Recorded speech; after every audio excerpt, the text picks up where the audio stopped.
la famille KNFC, je vous souhaite une joyeuse journée internationale des femmes 2024. While we know there's still so much further to go for women's sport to achieve true equity with men's, recent developments have given us tons to be excited about.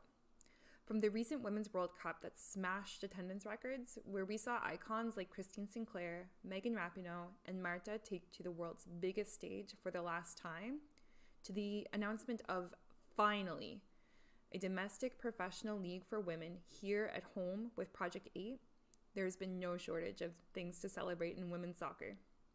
And a Canadian professional league couldn't come at a better time. We've watched with envy as teams like Arsenal Women average over 35,000 fans per match at the Emirates. Now we're ushering in a new generation of phenomenal talent with stars in the making like Olivia Smith, Trinity Rodman, and Linda Caicedo, who are already becoming household names. Soon, we'll be able to help even more women's players achieve their dream of playing right here in Canada. Women's soccer has never been more exciting than right now, on and off the pitch. We continue to see more and more women in prominent positions in sports media and supporter culture, as well as in coaching and leadership roles within teams. However, there are issues like proper handling of injuries, harassment and abuse, and adequate oversight that still linger. And I think that's a reminder that while we do take one day to celebrate women, supporting them is a year-round duty that we all have. Looking ahead, the Paris Olympics are on the horizon, and our national team will strive to retain their gold medal. We look forward to seeing which cities will join Vancouver, Calgary, and Toronto in Project 8, and which players that we know and love will join the league on the pitch or behind the scenes. After the amazing year women's soccer's had, I can't wait to see what we're going to be celebrating this time next year. Salut les amis de KNFC, je m'appelle Amy Wall, je suis ici pour célébrer la Journée internationale des femmes. So I'm here to talk about International Women's Day. It's one day, which is great. We can lift up, we can celebrate the trailblazers, the pioneers, the women that have inspired me, and the women perhaps from my generation who are inspiring the current one. But wouldn't it be great if gender equity was just right in there and it was just established, it was a standard, and we didn't need the goddamn day? Wouldn't that be great?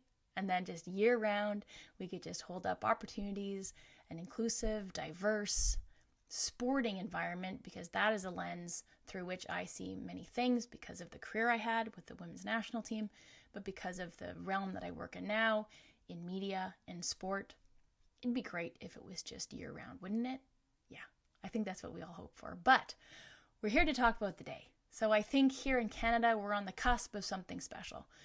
We have the PWHL, the Women's Hockey League, making a racket, making noise, disrupting, which is, I think, what these women's leagues are seeking to do in a traditional sports market, men's sports, that is oversaturated. So women's sport, there's so much to exploit in terms of viewership, in terms of eyeballs, in terms of sponsors, people who are eager to get on board and see something slightly different. Project 8 also on the horizon, coming in 2025.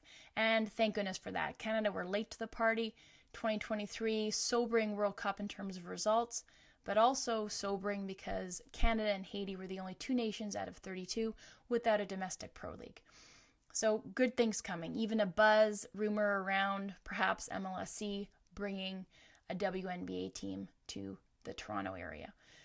So lots of stuff happening. But people I should mention, somebody like Jana Hefford, PWHL, Billie Jean King spearheading the ownership group to get that league up and running. My friend and ex-teammate Diana Matheson for just Canada Soccer wasn't going to do it. No one was going to do it. 2 bronze medals, gold medal for the women's team wasn't going to do it. So she had to rattle the saber and rattle the cages and get things going so that we could have a domestic pro league here in Canada. So that is hopefully coming. And you know what?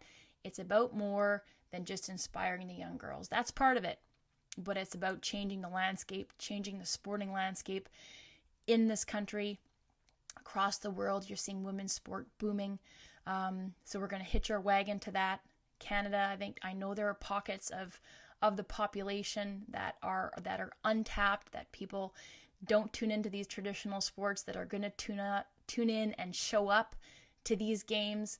So I'm really excited for what's on the horizon for women's sport, because I played at a time where I couldn't make a living playing my sport, playing the sport that I loved, playing the sport that I technically played for a living, but it wasn't enough to pay the rent. I had to do other jobs on the side. So these women will be able to do that.